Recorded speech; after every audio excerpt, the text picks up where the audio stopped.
రైస్ని కుక్ చేయడం కోసం ఫస్ట్ బాస్మతి రైస్ని నానబెట్టేసుకున్నాను. నీళ్లు మంచిగా బాయిల్ అవుతున్నప్పుడు అందులో మామూలుగా మనం బిర్యానీ చేసుకునేటప్పుడు ఎలా కొంచెం నూనె వేసి దాంట్లో మనం సరిపడా ఉప్పు వేసుకుంటాం. మీకు బిర్యానీలో మీరు గుర్తుంచుకోవాల్సింది ఏంటంటే ఉప్పు చాలా ముఖ్యం. ఉప్పు ఎంత ముఖ్యం అంటే ఉప్పు కొంచెం తక్కువైనా మరీ ఎక్కువైనా బిర్యానీ తినలేము. అది కరెక్ట్గా ఉంటేనే ఫుల్గా ఎంజాయ్ చేస్తాం. సో ఆ బిర్యానీ వండుకునేటప్పుడు ఎప్పుడు నీళ్లు లైట్గా ఉప్పు నీళ్ళలాగా ఉండాలి. ఇప్పుడు ఉప్పు వేసాను, ఇంకా కొంచెం పర్లేదు. ఇందులో నేను హోల్ గరం మసాలా ఇందులోనే వేసేస్తున్నాను. రైస్ని కుక్ చేసి తర్వాత పైన మనం వేసి దాన్ని దమ్లాగా పెడదాం. ఇందులో హోల్ గరం మసాలా వేసాం. అలాగే బాస్మతి రైస్ని నీళ్ళల్లో మనం కడిగేసి నానబెట్టుకున్నాను. అయితే 1 కప్పు బాస్మతి రైస్కి 2 కప్పుల చప్పున నీళ్లు తీసుకోవాలి.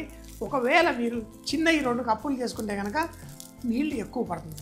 మేము పెద్ద క్వాంటిటీలో అంటే 10 కేజీల రైస్ అంత ఎక్కువ క్వాంటిటీలో చేసినప్పుడు, తక్కువ క్వాంటిటీ చేసేటప్పుడు చూడండి నీళ్లు ఉడుకుతూ ఆవిరైపోతుంది. సో ఇలా ఉడుకుతున్న నీళ్ళల్లో మనం హోల్ గరం మసాలా, నూనె, ఉప్పు వేసాం. ఇప్పుడు రైస్ ఇందులో వేసేసుకుందాం. ఉడుకుతున్న నీళ్ళల్లో వేసేటప్పుడే మనం నీళ్లు తీయాలి. మనం కడిగేసి మనం బియ్యాన్ని కనుక మనం పక్కన అలా పెట్టేసామనుకోండి, బియ్యం ఆరుతూ మనకి విరిగిపోతుంది. అంటే డ్రై అయిందనుకోండి బియ్యం విరిగిపోతుంది. అందుకని చెప్పి ఎప్పుడు మనం ఎక్కువసేపు నానబెట్టకూడదు. ఒక అరగంట నానబెట్టుకుంటే మనకి బాస్మతి రైస్ ఎందుకు మనకి కావలసిన విధంగా పలుకులుగా పొడుగ్గా రైస్ అవుతుంది. అది నానబెట్టినప్పుడే పర్ఫెక్ట్గా పొడుగు అవుతుంది. ఈ బాస్మతి రైస్ మనకు కుక్ అవ్వడానికి ఎక్కువ టైం పట్టదు. 5 నిమిషాల్లో పర్ఫెక్ట్గా కుక్ అవుతుంది. రైస్ ఆల్మోస్ట్ అయిపోవస్తుంది. మూత పెట్టేస్తాను. స్లో మంటలో కుక్ అవుతుంది. ఇప్పుడు పుదీనా ఆకు, పచ్చిమిరపకాయలు తీసుకొని మనం మిక్సీ జార్లో వేసేసుకోండి. అలాగే పుదీనా ఆకు ఇందులో వేయండి. వేసి దీన్ని కావాలంటే కొంచెం నీళ్ళు కానీ పెరుగు కానీ వేసుకొని దీన్ని ఫైన్గా పేస్ట్ చేసి తర్వాత చికెన్తో పాటు కుక్ చేద్దాం. 95% రైస్ కుక్ అయిపోయింది, పక్కన పెట్టేసుకున్నాం. ఇప్పుడు మనం చికెన్ని కుక్ చేసుకుందాం. అయితే ఈ ప్రాసెస్లో మనము మరో స్టెప్ చికెన్ కుక్ చేసి మళ్ళీ తర్వాత ఉల్లిపాయలు కుక్ చేసుకుంటాం. ఇందులో కూడా కొంచెం నూనె ఎక్కువ వేసుకుంటాం. ఫస్ట్ ఏమో చికెను మనము పుదీనా కుక్ చేసుకోవడానికి, తర్వాత మళ్ళీ ఉల్లిపాయలు ఫ్రై చేయడానికి కూడా నూనె వాడుకుంటాం. ఫస్ట్ ఇందులో మనం పుదీనా ఏదైతే మనం రెడీ చేసుకున్నామో అది వేసుకుందాం చికెన్ ముక్కలతో పాటు. కానీ మీకు ఇదివరకే చెప్పాను, పుదీనా నూనెలో కుక్ చేసిన నీళ్ళలో కుక్ చేసిన ఫ్లేవర్ ఫుల్గా రిటైన్ అవుతుంది. ఇలా పుదీనా పేస్ట్ ఇందులో వేసేయండి. వేసి దీంతో పాటు చికెన్ ముక్కలు కూడా వేసేయండి. చికెన్ని నేను ముందుగానే బ్రైన్ చేసి పెట్టుకున్నాను. బ్రైన్ అంటే ఏంటి? చికెన్ని ఉప్పు నీళ్ళల్లో లైట్గా నానబెట్టేసి పెట్టుకున్నాను. అందుకని చెప్పేసి ఇది కుక్ అయ్యేటప్పుడు ఫస్ట్ ఒక 2 నిమిషాలు కుక్ అయిన తర్వాత అప్పుడు ఉప్పు అడ్జస్ట్ చేసుకుందాం. ఫస్ట్ ఈ చికెన్ పీసెస్ ఈ పుదీనా స్ట్రాంగ్ ఫ్లేవర్ అవ్వాలి. ఇలా కుక్ అయినప్పుడు లైట్గా అందులో నుంచి ఆ ఫ్లేవర్స్ అన్నీ బయటకు వచ్చి ఆ నూనెలో పాటు లైట్గా దేవి పక్కన పెట్టుకుందాం. ఇది 3 స్టెప్ ప్రాసెస్, కానీ చాలా అద్భుతంగా ఉంటుంది, టేస్టీగా ఉంటుంది. కొంచెం ఓపిక ఉంటే ఈ మెథడ్లో మీరు చేసుకోవాలి. ఇప్పుడు పుదీనా అంతా ఎలా పట్టుకుంది చూడండి, పర్ఫెక్ట్గా పట్టుకుంది కదా. ఇప్పుడు దీంట్లో ఉప్పు చూశాను తక్కువ ఉంది, ఇందులో ఉప్పు కొంచెం వేసుకుందాం. మనం మసాలాలు కూడా వేసుకోవచ్చు పర్ఫెక్ట్గా పట్టడానికి.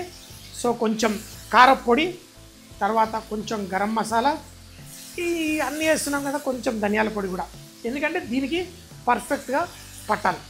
మనకి ఈ చికెన్ మనకి పులావ్ లాగా చేస్తే ఇప్పుడు మీరు చూడండి ఈ మసాలా వేసిన చికెన్ మెరుస్తుంది. ఎందుకంటే ఇందులో కొంచెం నూనె అది కావాల్సినంత కొంచెం వేసుకున్నాను. ఇప్పుడు మనం ఈ చికెన్ని మళ్ళీ దమ్ స్టైల్లో కుక్ చేద్దాం, చాలా టేస్టీగా. ఒక్కసారి ఉప్పు చెక్ చేసుకుందాం. ఇప్పుడు మంట తగ్గించేద్దాం. ఈ చికెన్ని మనం ఈ విధంగా ఒక బౌల్లో తీసి పెట్టేసుకుందాం. ఇప్పుడు నేను చికెన్ ఓన్లీ ఒక 5 నిమిషాలు మాత్రమే కుక్ చేశాను. ఇంక మిగతా 10 నిమిషాల తర్వాత దమ్ పెట్టినప్పుడు కుక్ చేస్తాను. చూడండి ఇందులో మసాలాలు ఏమి లేకుండా అంతా తీసేసి ఇదే దాంట్లో మళ్ళీ నేను నూనె వేసి కుక్ చేస్తాను. ఇప్పుడు మళ్ళీ ఆ ఉల్లిపాయలు ఫ్రై చేయడం కోసం నూనె వేసుకోండి. చూడండి చెప్పాను కదా కొంచెం నూనె పడుతుంది, ఎందుకంటే ఇందులో వేసాను, ఇప్పుడు ఇందులో కూడా వేసాను. సో ఇందులో ఉల్లిపాయలు వేసే ముందు లైట్గా అప్పుడప్పుడు కొంచెం ఉప్పు వేసుకుంటాను. ఉల్లిపాయలు వేగడానికి ఈజీగా ఉంటుంది. ఈ నూనెలో మనం ఉల్లిపాయల్ని మనకి కొంచెం అంత ఫ్రై అయ్యి లైట్గా బ్రౌన్ కలర్ వచ్చేంత వరకు కుక్ చేసుకుంటే మనకి ఆ ఒరిజినల్ బిర్యానీ. మనం మామూలు బిర్యానీలో వాడేట్టే అన్నీ వాడుతున్నాం, ఒకటి పుదీనా ఎక్కువ వాడుతున్నాం. చేసే మెథడ్ మార్చేసాం. ఏంటి ఇది 3 స్టెప్స్ లాగా, ఒకటి కూరలాగా, అన్నంలాగా, తర్వాత మసాలా. సో ఇప్పుడు ఈ ఉల్లిపాయల్ని లైట్గా కలర్ వచ్చేంత వరకు కుక్ చేసుకుందాం. ఉల్లిపాయలు లైట్గా కొంచెం కలర్ వచ్చింది, ఇంకా కొంచెం కలర్ వచ్చినా బాగానే ఉంటుంది. ఇందులో నేను అల్లం వెల్లుల్లి ముద్ద, చూడండి అల్లం వెల్లుల్లి ముద్ద కూడా బాగానే వేసాను ఫ్రెష్గా, అంటే మనం ఇక్కడ గ్రైండ్ చేసుకున్నది. దీంట్లో కొంచెం అంత పసుపు మనకి ఆకుకూరలు, పుదీనా ఇలాంటివి వేసి కుక్ చేసేటప్పుడు మనకి ఫ్లేవర్ని కూడా బాగా ఎన్హాన్స్ చేస్తుంది. ఇందులో కొంచెం ధనియాల పొడి, కొంచెం గరం మసాలా, ఇందాక వేసిన మసాలాలే మళ్ళీ ఇందులో మనం వేసుకుందాం. వేసి ఈ ఉల్లిపాయలు చూడండి కలర్ వస్తుంది. ఇందులో మనకి ఆ చికెన్ వేసే ముందు మనం ఫస్ట్ పెరుగు కూడా వేసేసి దీన్ని కుక్ చేసుకుందాం.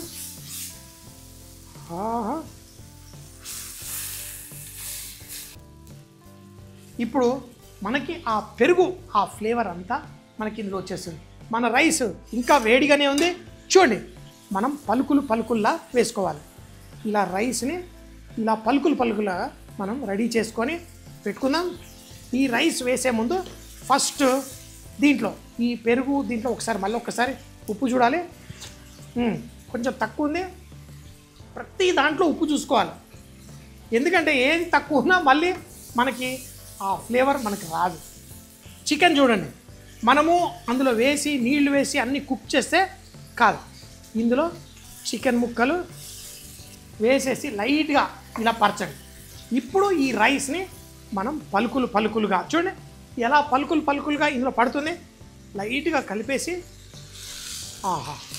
బిర్యానీ మన పుదీనా ఫ్లేవర్ తోటి, అలాగే పైన మన రైస్ని మూత పెట్టేయండి. ఎందుకు? అందులో నుంచి వచ్చే ఆ ఫ్లేవర్స్ అన్నీ బయటికి పోకుండా.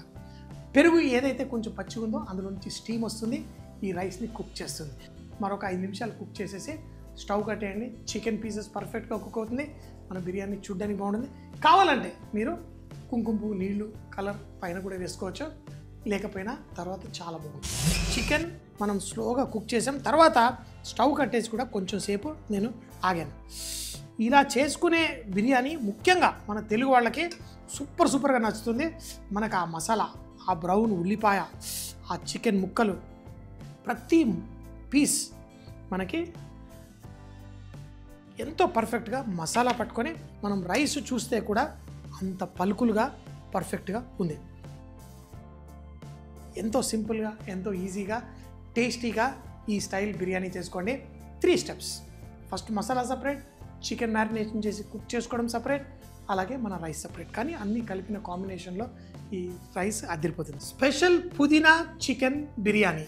ఈ బిర్యానీ తయారు చేయడానికి ముందుగా ఒక గిన్నెలో నీళ్లు తీసుకొని దాంట్లో కొంచెం నూనె, కొంచెం ఉప్పు, అలాగే హోల్ స్పైసెస్ వేసి నీళ్లు బాగా మసులుతున్నప్పుడు నానబెట్టుకున్న బాస్మతి రైస్ అందులో వేసి ఆ రైస్ 95% ఉడికేదాకా కుక్ చేసి పక్కన పెట్టేసుకోండి. ఇప్పుడు మిక్సీ జార్లో పచ్చిమిరపకాయలు, పుదీనాకు వేసి దాన్ని ఫైన్ గా గ్రైండ్ చేసి పేస్ట్ రెడీగా పెట్టుకొని కడాయిలో నూనె వేసి ఆ పుదీనా పేస్ట్, చికెన్ పీసెస్ వేసి కొంచెం ఉప్పు వేసి కుక్ చేసుకోండి. ఎప్పుడైతే అది ఆల్మోస్ట్ నూనె బయటకు వస్తుంటుందో కారపొడి, గరం మసాలా, ధనియాల పొడి కూడా అందులో వేసేసి కలిపేసి పక్కన పెట్టుకోండి. అదే ప్యాన్ లో మరి కొంచెం నూనె వేసి సన్నగా కట్ చేసిన ఉల్లిపాయలు కొంచెం బంగారు రంగు వచ్చేంత వరకు మనం లైట్ గా కుక్ చేసుకొని అల్లం వెల్లుల్లి ముద్ద, పసుపు, ధనియాల పొడి, గరం మసాలా, కారపొడి, అలాగే లాస్ట్ లో పెరుగు కూడా వేసి ఉప్పు అడ్జస్ట్ చేసుకొని దాని పైన మనం ముందుగా తయారు చేసిన ఆ చికెన్ పుదీనా మిశ్రమాన్ని వేసి తరువాత మనం ముందుగా కుక్ చేసుకున్న ఆ బాస్మతి రైస్ వేసి స్లో మంటలో మూత పెట్టేసి 5 నిమిషాల పాటు స్లోగా కుక్ చేసుకోండి. తరువాత మంచి ఫ్లేవర్ తోటి ప్రతి ముక్కకి మంచిగా మసాలా పట్టుకొని ఈ బిర్యానీని ఫుల్గా ఎంజాయ్ చేయొచ్చు.